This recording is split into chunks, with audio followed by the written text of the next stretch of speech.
വരികയാണ്. ആരോഗ്യരംഗത്തും ഒരുപാട് മാറ്റങ്ങളും വരുന്നു. അതിന് കേരളം സാക്ഷ്യം വഹിക്കുന്നുണ്ട്. അതൊക്കെ നമ്മൾ കാണാതെ പോകരുത് എന്നാണ് എൻ്റെ അഭിപ്രായം. ഇങ്ങനെയുള്ള ചില മാറ്റങ്ങൾക്ക് സാക്ഷ്യം വഹിക്കുന്നതെന്ന് ഞാൻ പറയുമ്പോൾ അതിൻ്റെ ഒരു നേർക്കാഴ്ച വൈക്കത്തെ താലൂക്ക് ആശുപത്രിയിൽ നമുക്ക് കാണാം. ഒരു കാലത്ത് ഒരുപാട് പരിമിതികൾക്ക് നടുവിൽ കഴിഞ്ഞിരുന്ന ഒരു ആശുപത്രിയാണ്.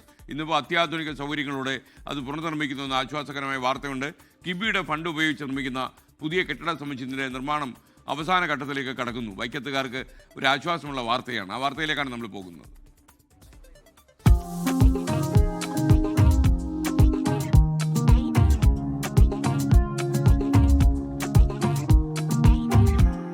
എനിക്ക് പിന്നിൽ ഈ കാണുന്നത് ഒരു 5 സ്റ്റാർ ഹോട്ടലൊന്നുമല്ല. സ്വകാര്യ ആശുപത്രികളോട് കിടപിടിക്കുന്ന നിലയിൽ ഉയർന്നു വരുന്ന ഒരു സർക്കാർ ആശുപത്രിയാണ്. ചരിത്രമുറങ്ങുന്ന വൈക്കത്തിൻ്റെ മണ്ണിൽ വൈക്കംകാരുടെ പുതിയ താലൂക്ക് ആശുപത്രി. ഒരു കാലത്ത് പരിമിതികൾക്ക് നടുവിലായിരുന്നു വൈക്കംകാരുടെ ആശ്രയമായ ഈ താലൂക്ക് ആശുപത്രി. ആശുപത്രി കെട്ടിടത്തിന്റെ കാലപ്പഴക്കം രോഗികളെയും ആരോഗ്യ പ്രവർത്തകരെയും ഒരുപോലെ ബുദ്ധിമുട്ടിച്ചിരുന്നു. എന്നാൽ ഇന്ന് ആ അവസ്ഥയ്ക്ക് മാറ്റം വരികയാണ്.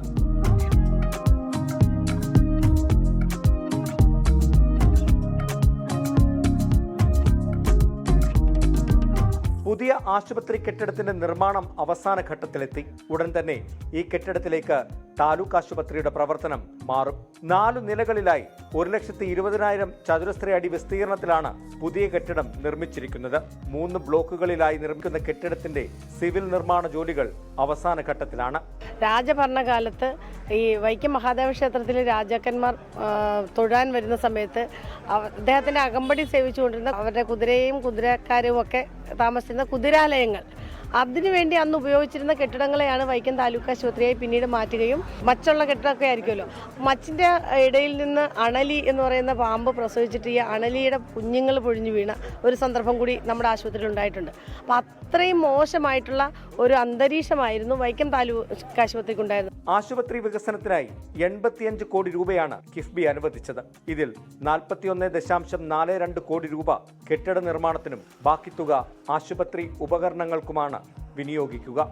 ആശുപത്രി മാത്രമല്ല, ഞങ്ങൾക്ക് നിരവധിയായിട്ടുള്ള പാലങ്ങൾ, അതോടൊപ്പം തന്നെ ഞങ്ങളുടെ തിയേറ്റർ 20 കോടി രൂപ 22 കോടി രൂപ എന്നൊരു എഡിറ്റിംഗ് സ്റ്റുഡിയോ ഉൾപ്പെടെ ആ തിയേറ്റർ സമുച്ചയത്തിലുണ്ട്. പിന്നെ ഞങ്ങളുടെ സ്കൂളുകൾ, ഇന്റർനാഷണൽ സ്കൂള്, അങ്ങനെ നിരവധിയായിട്ടുള്ള സ്കൂൾ കെട്ടിടങ്ങൾ, സമസ്ത മേഖലയിലും കിഫ്ബിയുടെ ഒരു കയ്യൊപ്പുണ്ട് വൈക്കത്തെ ഈ സമഗ്രമായ വികസന പ്രവർത്തനങ്ങളിൽ.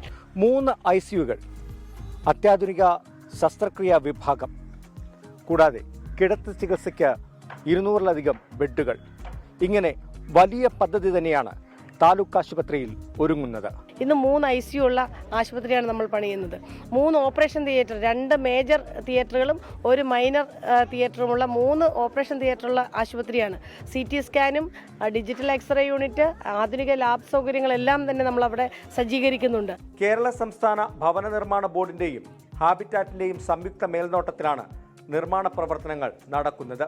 വേമ്പനാട്ട് കായലോരത്ത് 6.5 ഏക്കറിലധികം വിസ്തൃതിയിലുള്ള സ്ഥലത്താണ് താലൂക്ക് ആശുപത്രി സ്ഥിതി ചെയ്യുന്നത്. അത്യാധുനിക സൗകര്യമുള്ള അമ്മയും കുഞ്ഞും ആശുപത്രി താലൂക്ക് ആശുപത്രി വളപ്പിൽ പ്രവർത്തനം ആരംഭിച്ചു കഴിഞ്ഞു. ബഹുനില മന്ദിരത്തിന്റെ നിർമ്മാണം തീരുന്ന മുറയ്ക്ക് നിലവിൽ അമ്മയും കുഞ്ഞും ആശുപത്രി കെട്ടിടത്തിൽ പ്രവർത്തിക്കുന്ന താലൂക്ക് ആശുപത്രിയുടെ പ്രവർത്തനം അവിടേക്ക് മാറും. അതോടെ അമ്മയും കുഞ്ഞ് ആശുപത്രിയും പ്രവർത്തനം പൂർണ്ണമായും ആരംഭിക്കും.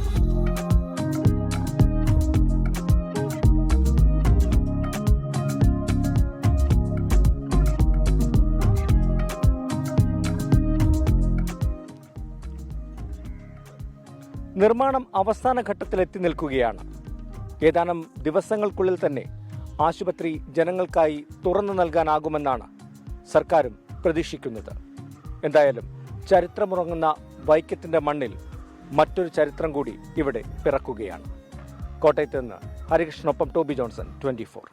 ലോകത്തെവിടെയായാലും ഏത് സമയത്തും 24 വാർത്തകളും ഓഗ്മെന്റഡ് റിയാലിറ്റി പാക്കേജുകളും എക്സ്പ്ലെയിനറുകളും വിശദമായി കാണാൻ ഞങ്ങളുടെ യൂട്യൂബ് ചാനൽ നിങ്ങൾക്ക് സബ്സ്ക്രൈബ് ചെയ്യാം.